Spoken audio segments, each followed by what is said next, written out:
Hey creative, what's up? It's your girl Jamila and welcome back to my laboratory. Y'all, I'm so excited for today's video because your girl just got a new heat press. For a long time, I've been rocking with my 15 by 15 heat press from Ricoma, but now I went ahead and upgraded to a 16 by 20.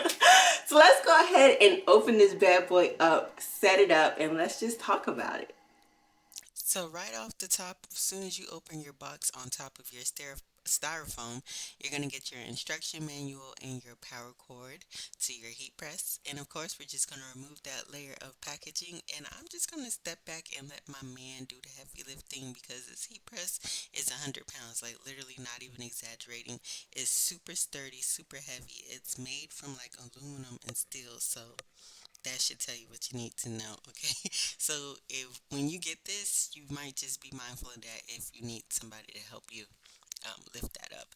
So right here on the side, we have our power button, and in the back, of course, is where we insert the power cord, and it also has this circuit breaker button on there as well.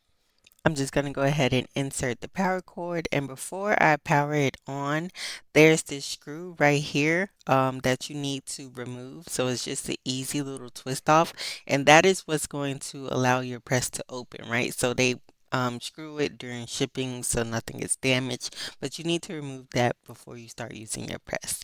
Go ahead and flick our button, and we are in action.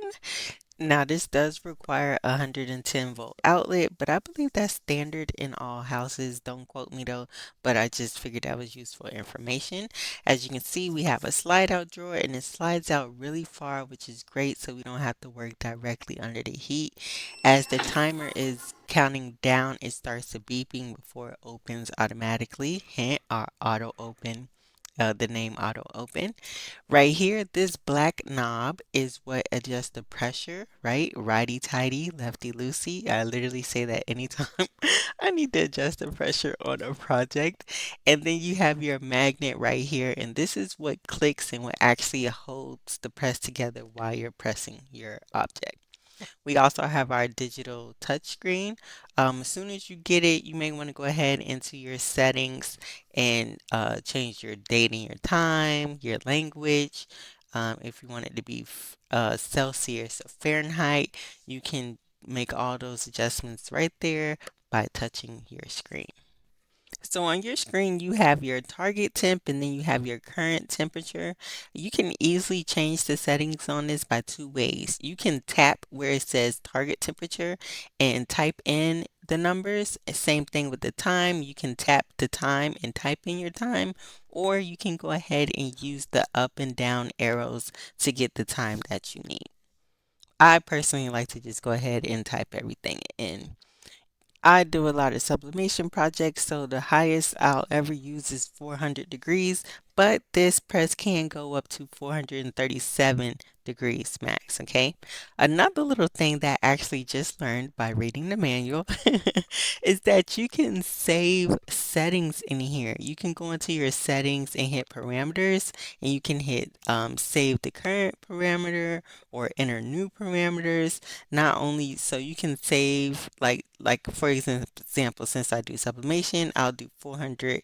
I'll save the temperature is 400 degrees, my time for 60 seconds, and then I can go ahead and name it, right?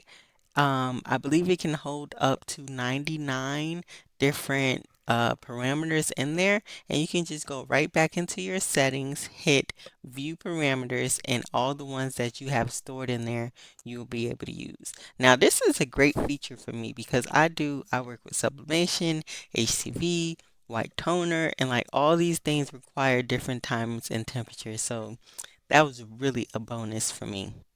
And here is my new heat press next to my old. So this is the 16 by 20 next to the 15 by 15, just for like a little size comparison for you guys. And I got this little tabletop that is sitting off on from Facebook Marketplace. Okay, and it's about like 25.5 inches long. So it really just fit my new heat press on it. And there's absolutely nothing wrong with my 15 by 15 heat press. I've had it for about 4 years, almost five. Absolutely love it. It's still rocking and rolling. But I just wanted to be able to finish projects quicker.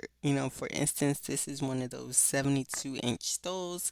And with my 15 by 15 heat press, I'd have to press this in like three sections on each side. So that's like six presses to finish a project versus with this bad boy, okay, my new 16 by 20, I was able to do two presses on each side and knock this project out.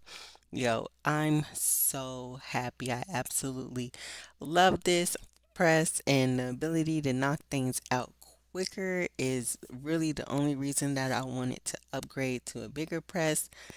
Of course, I'll have this link for you in the description box of this video. Listen, if you're looking for a heat press, I just listen, if you can do it, go ahead and get this one. Save yourself some time and headache and just go ahead and get this big press. It is so awesome, and you'll be able to knock out projects like this quickly and easily. Until next time, guys, I'll see you later. Thanks for watching.